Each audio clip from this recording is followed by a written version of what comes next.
Ftehim soċjali firmat bejn il-Ministeru għall-Politika Soċjali u Drittijiet tat-Tfal u l-Fondazzjoni Sebħ jaħseb biex isostni l-Knisja fit-tmexxija ta' 4 residenzi ta' tfal. Dan se jsir bajnuna finanzjarja ta' 7 miljun euro għat 3 snin li ġejjin. Id-direttur tal-Fondazzjoni Sebħ, Yvonne Malija, qalet li l-Fondazzjoni teħtieġ madwar 70,000 euro fis-sena għal kull tifel u tifla biex tkopri bżonnijiet essenzjali tagħhom.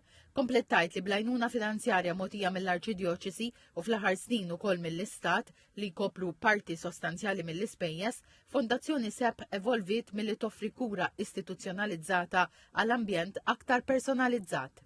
Mela Fondazzjoni Sebħ għandha 4 djar ta' tfal maqsumi f'7 appartamenti u kull wieħed jieħu massimu ta' 6 tfal. Ġifieri aħna b'kollox nieħdu 42 tifel u tifla f'ambjent kemm jista' jkun żgħar biex bekk nistgħu ntuhom attenzjoni individwali u ambjent jiġbaħ naqra l dak ta' familja.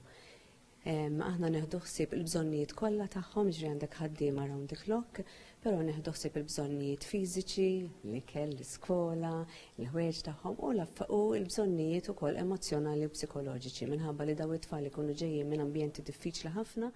Il-Vigarju Episkopali għad-Djakonija Dom Marti Mikallef faħħar id-dedikazzjoni u l-imħabba li d-design impjegat tal-Fondazzjoni joffru l-tfal u ringrazzja lill-Istat għal dan il-finanzjament u għal fiduċa fis-servizzi offruti mill-Knisja. Il-Kap Eżekuttiv tal-Fondazzjoni għas-Servizzi ta' Ħarsien Soċjali Alfred Grixti qal li f'Malta hawn 500 tifel u tifla protetti b'care order, 270 minnhom qegħdin familji permezz tal-fostering u oħrajn fi djar bħal ta' Fondazzjoni Sebħ.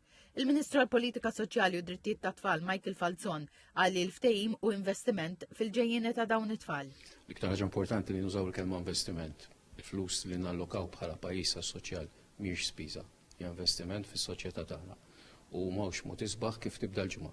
Flimkien ma' Fondazzjoni Sebħ ftehim għal 3 snin investiment ta' 7 miljun euro imma qed ninvestu fuq kollox fi 42 tifel u tifla.